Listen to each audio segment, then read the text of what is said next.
Well, before we move on and get into the questions, the first thing I want to do is ask for an applause for what a great presentation.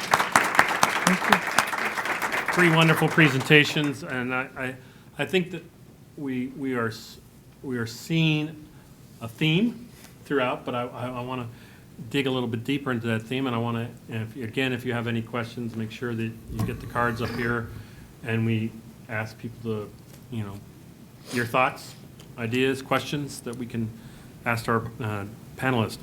I have one, and I'm going to take the privilege of the moderator to do that right now. And this question is a little bit different. It's kind of like what question was asked in the first panel, but I'm going to dig a little deeper, and I'm going to right after the practitioner point of view. There are a lot of studies and papers and reports on improving quality teaching in this country. Lots of them. I can go back to 2010, to closing the teaching gap that was put out by McKinsey. Just recently, the 9 principles of Teach Strong were put out. There, and then you could go on to, Dan Weisberg talked about the Mirage on the panel before, another talking about what, different reports. But as the experts practice it, the problem people have is they don't know where to start. Where do you dig into the quality teaching? What are the things we need to do from your point of view? What are the first steps, practical steps that need to happen as opposed to let's have another report? I don't know if we need another report on what needs to happen because we seem to be singing the same song year after year after year. So I'm going to ask all 3 panelists, what are the practical steps that need to happen?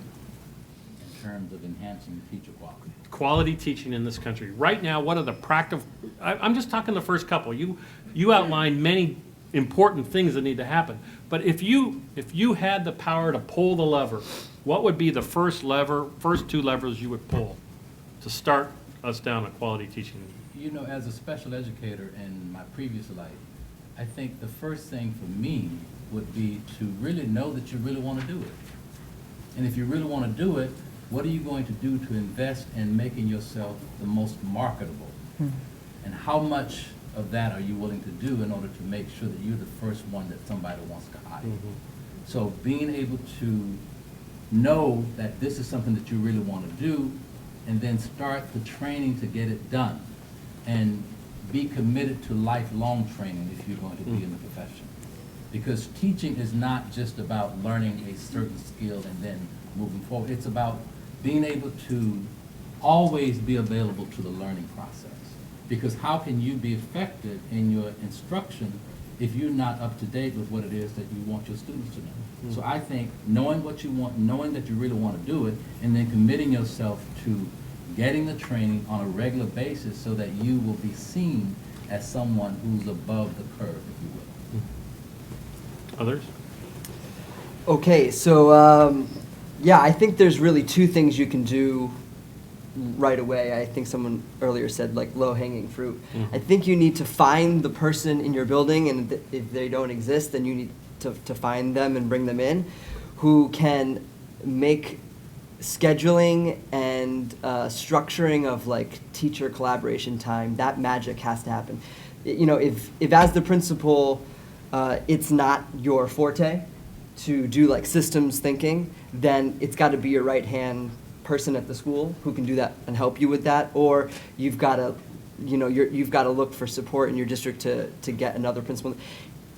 At the end of the day, you've got to make the time for teachers to sit down and have collaborative conversations happen. And it takes, it's kind of like the Rubik's Cube again. It's like, it almost seems like an impossible puzzle to put together, but that has to happen. Because if teachers have an out, if they have it's too hard for me to visit another teacher's classroom, my free period doesn't overlap with that teacher. Like if you have those kind of easy outs, then I think people will take them, not because they're bad teachers, not because they don't want to grow, but because when you've got 120 students and 13,000 things to grade and all these concerns, like it's just you start to like something gets pushed off the plate, and you're going to take care of your kids at the end of the day. What good principals do is like mechanize teachers getting into the teacher's classroom, collaborative conversations, because once the teachers are sort of, forced, if they need to see, to like be in another teacher's classroom or to have those collaborative conversations, they always 100% walk away, wow, I really learned something today, and they want more of it. They want more of it. But just to like getting you outside of your four walls, you need someone to kind of like move the pendulum for you to like get that going. So you've got to get somebody who can work some scheduling magic in there, who can own that and make that, like who can orchestrate that. I think the second thing you have to do is you have to get more feedback as a teacher. And someone earlier today, said it as though it's like we never do this, and I would just say like I'm at a school that does this every semester. Every student fills out a survey that the teacher designs. Mm-hmm. There are some stock questions that the administration suggests to have some sort of integrity to it, but I get to customize the latter half of it, and I get to ask questions that I am interested in knowing about my teaching practice, and the kids get to fill it out anonymously, and I get all that data, and then I have it's built-in time to reflect on that. And I'm asking questions, like really specific questions, like, hey, I tried this flipped instruction thing this year. Technology can sometimes be really difficult, but this is why I did it, and I want to know what you guys think about it. And there's like some multiple choice, some open-ended, and that is so valuable to me. So just 100% applicable to what I've been working on day after day after day, and to hear the feedback from the students directly, that's going to move my teaching practice. So those two things, the scheduling and getting direct feedback from students. And I will follow up on that piece with creating effective PLCs, and that goes along with the scheduling, and not feeling very limited in being able to do that.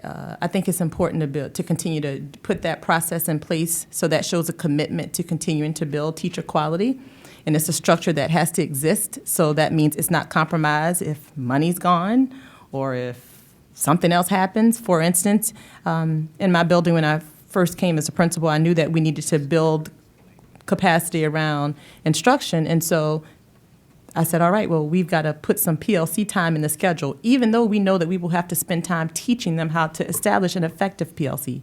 Dr. McKnight, can you explain to everyone what a PLC is? Oh, I'm sorry, sure. Professional Learning Community. So it's a lot of information out there. So basically, it's a process that you put in place to allow teachers to be collaborative, and there are certain things that they're dedicated to doing during that time, and that's building upon their practice, and that looks like teachers really indulging in understanding and having conversations around their curriculum. They show a commitment to building trust within that group so that there's transparency, and teachers can actually do exactly what Mr. Vicente was saying in terms of, I'm going to try something, I'm not sure about this, and this teacher knows it better than I do, and having a discussion around that. And then they also commit to analyzing student data on a regular basis within that structure, so that teachers can actually see, is the work that we're doing here truly impacting students in the way that we want them to do so. And so that's what we look at when we talk about building the professional learning communities to do that. At my school, first year took a risk, and I said, okay, so we have team meetings during the day. And so what do we do during our team meetings? That's when we plan field trips. We talk about different things of how we're coordinating parent conference meetings and all of those things. And I'm like, okay, so we can still get those things done. Do we need to have 50 minutes every day to do this if we're really thinking about being effective, when we have Google Docs, email, and all these things just to coordinate and plan? So we took that out. And so we put in a department structure time. So teachers in my building meet 4 times a week, every single day, for one period, to do collaborative planning, which are their PLCs. And it's interesting because when you first bring in a structure like that, people are sometimes hesitant, really, what's happening? And now, if something was to happen to take that away, I can't imagine what their responses would be, because one thing that teachers have also shared in my building they value highly right now is their planning time. And it's teachers, what they need more of is time. And so when we can create time for them to actually get that work done and do it in an effective way, that's important.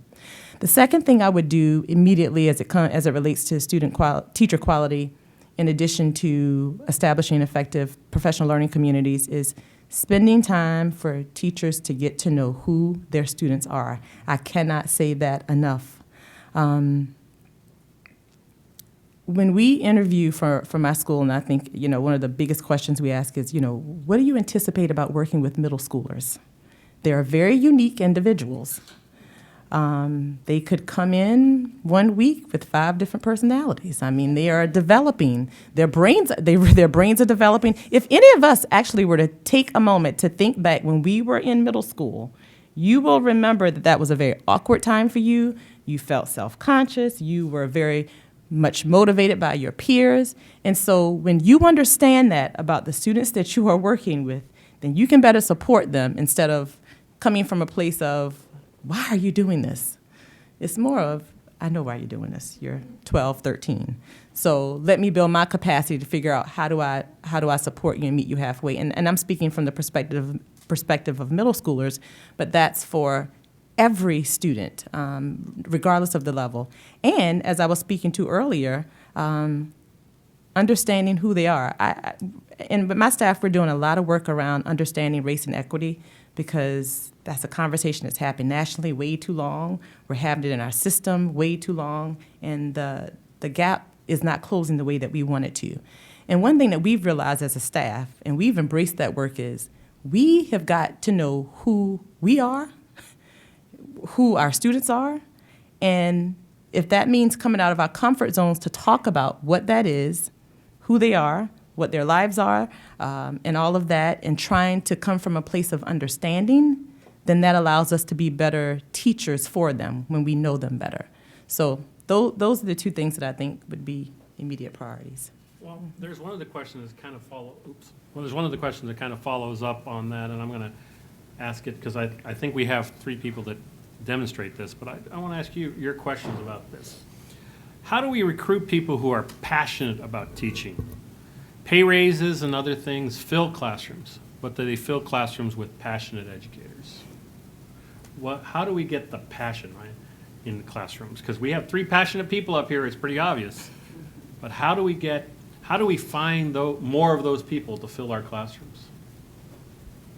I think one of the ways that we find those people is we take people like us and we send people like us on recruiting trips, because oftentimes when we're recruiting people, we have folks recruiting teachers who don't know anything about education.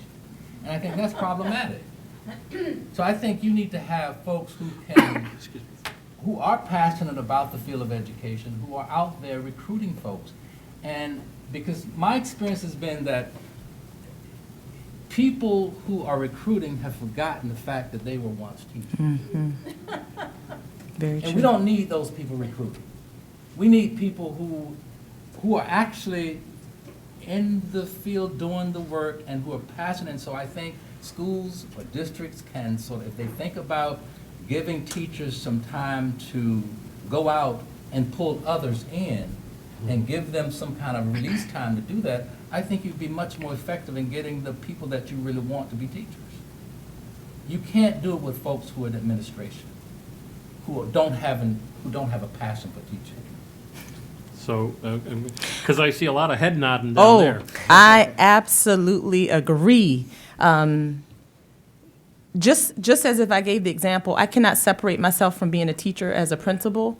We have to look at it the exact same way that you just so eloquently spoke of. When we are in the work and we are passionate about the work, and just as I say to my staff, I'm creating conditions for Aiden McKnight right here in this building, although he is not here. I absolutely am looking for people who have that fire, who just in a general conversation can show you ways that they think about education, they think about children, and then you continue to engage them in that discussion. Another piece, I think, is that we have to constantly think about how we are motivating teachers. We can't just have them in the profession doing the work and in the classroom and just say, oh, you're doing a great job, and we know they're doing a great job, and we don't tell them. We have to tell them what they are doing on a regular basis that's fantastic and phenomenal and changing lives. Because sometimes for those teachers who are just deeply in the work and they work those long hours and they love those children and they do whatever they need to do to help them be successful, they're in it. And sometimes they actually don't even see when they're so deeply in it all the complexities involved in what they're doing. And so we have to look for those things to continue to remind them of that. And like new teachers, when they have those moments of, this is really hard, reminding them that you can do it. Well, you went to school for this, and you paid a lot of money for this education in addition to the fact that, you can do it, and encouraging them and supporting them and doing whatever you can. We have to be very creative all the time. It's just not one answer to any of this. What may motivate my teacher A, I need to know would not motivate teacher X. And what I'm doing to motivate them is very different, and I have to know how to do that. And that means I have to know them. And so those are the things that we have to continue to do to encourage our teachers and motivate them. And they are, in fact, changing lives every single day. And every moment that we see them doing that, we have to tell them. Well, I'll take the tough job of going last and having all the great things being said already this time. But I do think it comes back, there's a couple things I can add. So once you get the passionate people into the schools of education, that's one whole conversation. How do you make sure that you're selecting the people that are really passionate about teaching? And I think it's about teachers hiring teachers. There was some mention or allusion to this earlier, but at my school, the hiring committees are made out of the teachers who those teachers are going to work with. Mm-hmm. Absolutely. So I have a first-year physics teacher on my science team. We picked her, and now I'm accountable to her. I care about her. I want to see her succeed. She got picked by a team of people who she's going to work with most directly day after day after day. I mean, we're talking about sometimes the hidden power of the back office too, but there's also certain things that the back office shouldn't do. And I think that we need to have a greater involvement of teachers hiring the staffs. And in New York City, it was called like SBO, and now it's got a new name, and it's it's always something else. But, when schools commit to making the primary mechanism for hiring teachers, not just the principal at the top, who's, of course, our principal comes in at the end and says, this is your recommendation. Now they're going to do all that stuff you've talked about. But they came through us first. If, a new science teacher wants to come to the team, they've come through their colleagues, and we have vetted them and said, are they passionate about science? Are they passionate about our mission? These are our goals as a science team. Does this person want to be a part of that? And I think the second thing you got to do is you've got to empower, and as a school leader, constantly be thinking about ways to empower your teacher leaders. So I've been teaching chemistry for 9 years. I started being I would call it sort of like department head after a couple years. I became what I think of more now as like a team leader, because it started involving content and curriculum and then some instruction. And a couple years ago, I started, observing with my principal and being, kind of groomed that way. And now this year, I'm coaching officially, mentoring, planning, or observing with, six other teachers on my team, which is incredibly, it's hard work, but it's incredibly enriching to my experience, and I feel like I'm being challenged. But it's just like such an amazing thing that, in a school, somebody said earlier, principal can't man it. There's no other field of professionals where the ratio is one sort of manager, not a terminal like to 25 other professionals. When you're a principal, you got to distribute that leadership and find the person in your school who's really passionate about mathematics, and then elevate them, groom them into a position where they can then do the support work in the math, because maybe your background is English or whatever. You got to leverage the people in your building who can do some of that work for you. So all of you have talked about peer work and PLCs, and so one of the questions was, what gets in the way of that? What gets in the way of teacher-to-teacher interaction? At the building level or at the district or state level, what gets in the way? If it's so powerful and if it's so important to the success of students, what gets in the way of it happening? I think, from my perspective as a university teacher trainer, politics. Explain politics. Not good is enough. one. Go Politics deeper is into one. what. But the other one, I think, is people's bad relationships with each other. I've had reports from some of my students where it's not about what they're doing, but it's how they're being perceived by their principals and the relationship that they have with the principal. And sometimes it's very combative. And I don't think those kinds of things should exist in our efforts to help teachers grow and develop, particularly as it relates to new teachers. I was talking to a student recently, and he was telling me that you know, A student teacher. a student teacher who's now working as a first-year teacher. Mhm. And he was telling me that he discovered in his conversation with his principal, he discovered where the principal had actually taken all of the bad kids in his school and put them in his classroom. Now, that's not a very good thing to do for a first-year teacher. And as his mentor, because at Howard, we tend to mentor our students after they graduate up to 3 years. And so as a mentor, I called the school asking if I could come in to provide some assistance. And of course, there was this whole series of questions about what you want to do, when you want to come. If you come, you can only spend 1 hour. And it's just that kind of stuff. And you're talking about somebody who's saying, look, this young man is struggling and he needs help. I'm here to give you that help. But because of the structure and the politics of it all, it was just very difficult to do it. I'm hearing, okay, politics, you touched on the politics a little bit. I want to hear what you guys, what gets in the way? So, I didn't talk about this much earlier, but my background here as a New York City school teacher is in a network of schools called the Consortium, the Performance Consortium. So in New York State, there's a group of schools that have a waiver from the state, from the standardized state test. We call the Regents exams. Every state has some version of it, you know. And so our school has this like incredible flexibility and freedom, and therefore I think incredible responsibility to do creative, amazing things with our curriculum, but we also have a different end goal. Because the end of our year and our teaching practice is not measured solely by a test at the end, we get to design the assessments ourselves. And so at consortium schools, students collect their best work in portfolios over 4 years. They sit in, some schools do portfolio presentations or roundtables where we bring in outside guests to come in and listen, hear the students defend what they know. They choose their best work from the semester and they explain that work back to outside guests and other teachers from other schools. It's really an amazing experience. And their end assessment to graduate from our school, their exit requirement is a research project. And in science, it's like design your own experiment and present that to like an outside scientist or another teacher. In math, it's to develop a real problem and explain the mathematical analysis. There's all these like big projects that the kids have to do. This project-based instruction completely changes the game. Because if your end goal as a school is to have students perform, not on a test, but in these like live scenarios that really actually mimic the kind of difficult skills they'll need in college and the work world, then you have to collaborate. You have to make it happen. Though students cannot be successful in those kind of things unless teachers are talking to each other.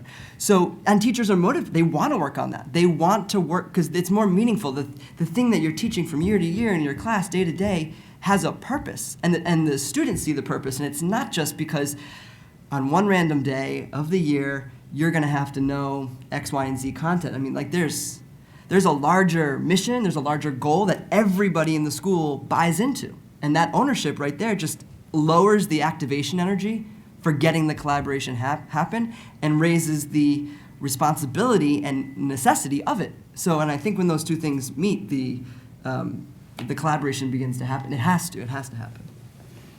Other hurdles? Yeah, I'm thinking roadblocks. I literally have those roadblocks in my mind, thinking about construction.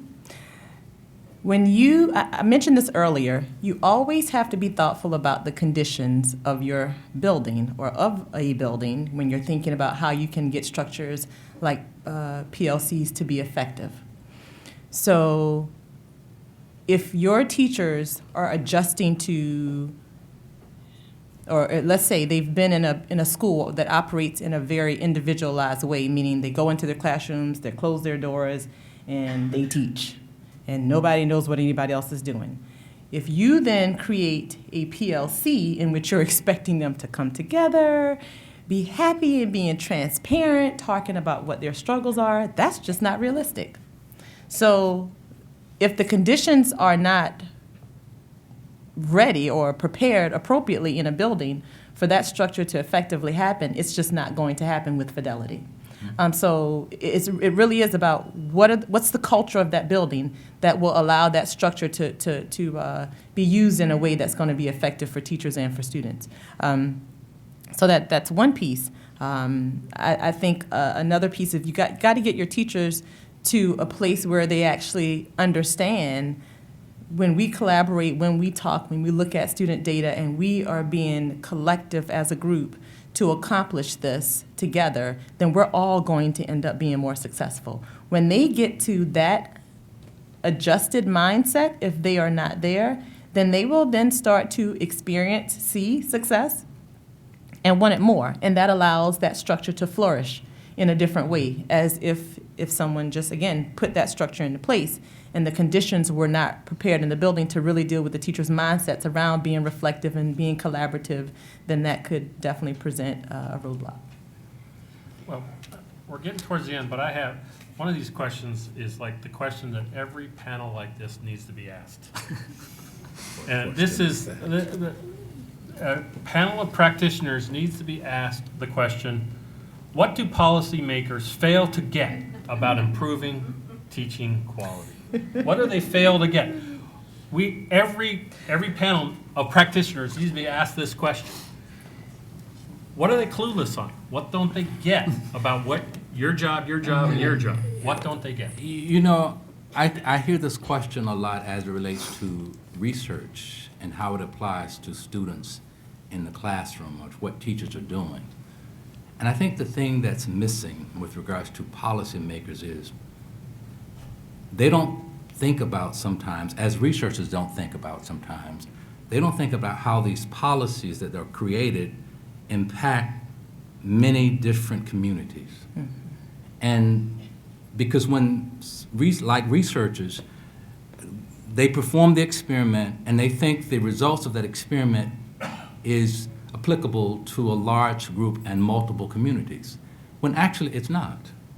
And so we need to think a little bit more strategically about what does this policy mean in the context of multiple communities, and how do we implement that policy within multiple communities, because it is not appropriate to have one policy fit everybody who's going to be affected by it. And so I think we need to do a better job at making sure that that policy is unique to the communities in which the policy will be serving. Well, I think that's a tough question, but two things immediately came to mind. And the first is that it's, at the end of the day, always about what's best for kids. And anything you have to do to be flexible, for example, with your policy in order to make that the end goal is number one. So I think that's first, being committed, absolutely committed in the school structures, in your mission, in your vision, to getting to know students really well. And different schools, I think, have different structures for that. I know a lot, and many like mine, that have a very strong advisory system where you sort of adopt 15 new kids every year, and you become their everything at school. You're your parent, their parent contact, their first line of behavior, dealing with that. But you own them. It's like they're your children, and I think of a lot of it starts with there. And then the second one, I think, comes back to what I was talking about before, is that assessment has to be something that is done for students and not to them. And it's a line my principal uses a lot that I really like. The end goal of an assessment is not to just label them. It's to help them understand where they're at so that they can move. Everybody wants feedback. The teachers want feedback on the practice so they can move, they can get better. Students want it in the same way. So when we're designing these, some of these standardized test things are just absolutely insane. The idea that you take the test and you don't see the result. What are you supposed to do with it? By the time you get it, who's it helping? So that's what I was saying before. My school designs these. Like the other schools in our network, the consortium, we call them PBATs, project-based assessments. When that feedback happens in-house, students present that to teachers and other teachers in the building. We're holding ourselves accountable to the public. Our parents come into these presentations. Schools are ultimately responsible to the communities they serve. And if we forget that, because it's just more important to figure out some kind of easy-to-deliver computerized assessment so that we can put a number on someone, I think we've really missed the mark. Yep.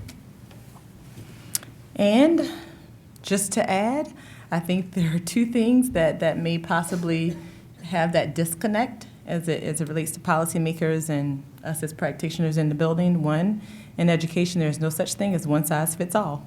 That's right. That doesn't exist. Doesn't exist in the way that we think about assessments nationally. It doesn't exist in the way that we think about incentives in education. It doesn't exist in the way that we, anything. It just doesn't exist in education. One size fits all. And so I often think that sometimes folks who just have a frame from a policy perspective is having that one-size-fits-all mindset and are making policies to not be differentiated for the many needs that are out there in schools, in states, in systems, and it needs to be that. The second part is spending some time with policymakers as of recently. The biggest thing is they are so far separated from the work or involved with the people who are actually doing the work that their understanding of what they are writing and who are they writing it for is sometimes very much off base. For example, I spent some time on Capitol Hill this fall, and I remember I said to the senators and the congressmen I met with, come out to my building, come see, let's talk. That way you have an opportunity to see exactly what you are thinking of when you are advocating for certain bills or you are writing policy so that you can continue to make that connection. It's the same thing, we have to think about policy work in the same way that we think about like central offices in school systems. If there's somebody working in a central office position who is very much not involved with the schools or the work in the schools, whether they are writing curriculum, whether they are supporting principals or whatever that may be, if they don't find themselves deeply involved in that school, they're going to be separated just by nature. And so it's that same disconnect for I think, policymakers, just really being so far away from the work and not having the commitment to be in it and engaged in conversations about it so often so that when they are actually doing that policy work, they're working from a realistic perspective. Go ahead. Go ahead. So I just want to add a silly story. So my building was very lucky to, when I started teaching there a couple years later, to build a new chemistry lab. And this is just an example. I love my principal who like tells the story sometimes. It used to be 3 rooms, and they were going to knock a couple walls down together to make it sort of 2 rooms plus a prep room in the middle. Anyway, the architecture aside, we had this insane idea to the designers that instead of making it 3 separate rooms that all had doors on the outside, could we put a door in between? Because then teachers will be able to walk through their rooms, and we'll put all the science teachers there, we'll make it a science teacher suite. You know, for us it was like, wow, that's like what a great idea, it's a victory. And I mean, it's been an amazing thing. I feel the collaboration is just so organic and natural now. It's such a simple, put a door in, right?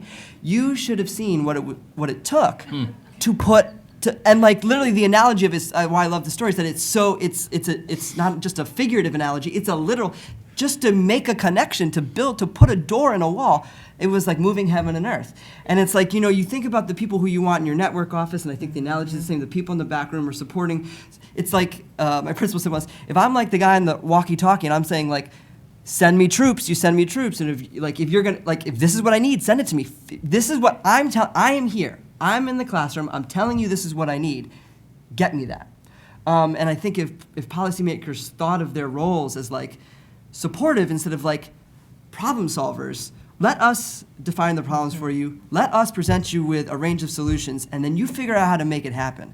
I think if you lose that frame, then the work becomes disconnected. One of the things that I am confronted with a lot at Howard is students coming to me saying that they want to do something in educational policy, and they've not had one day of teaching experience. And I quickly say to them, you're not going to be the most effective person in policy. You don't need to go there. What you need to do, if you really are interested in policy, get a teaching job, and then after 5 years of teaching or so, you try to transfer over to policy. But don't think that you want to become a policy person from not having any experience in teaching and knowing what it's all about. And we have a lot of those people in the area of policy right now. Because everyone who went to high school thinks they know everything about education. Absolutely. And that's why you don't, with law and medicine, you don't hear that, because you would never question your doctor. You might get a second opinion, but you would never think you know better than your doctor. But because you went to high school, that's all you need to know about Too schools. many people and then, think you know, that they can teach, and they have not had any training in it. I want to thank the Albert Shanker Institute and Leo Casey for putting this wonderful panel together. Way too few times, or not enough, do we get enough practitioners talking about it. And it's very hard because they're actually working during these times. And I think these kind of panels are what needs to happen to get in front of the policymakers to do those things. And when they do roll out new research, have practitioners there in the room and have them respond to it, because it's exactly what needs to happen. So I want to thank the Albert Shanker Institute for having this, and I ask you to, again, thank the panelists for a wonderful presentation. Thank you for coming. Thank you and have a wonderful day.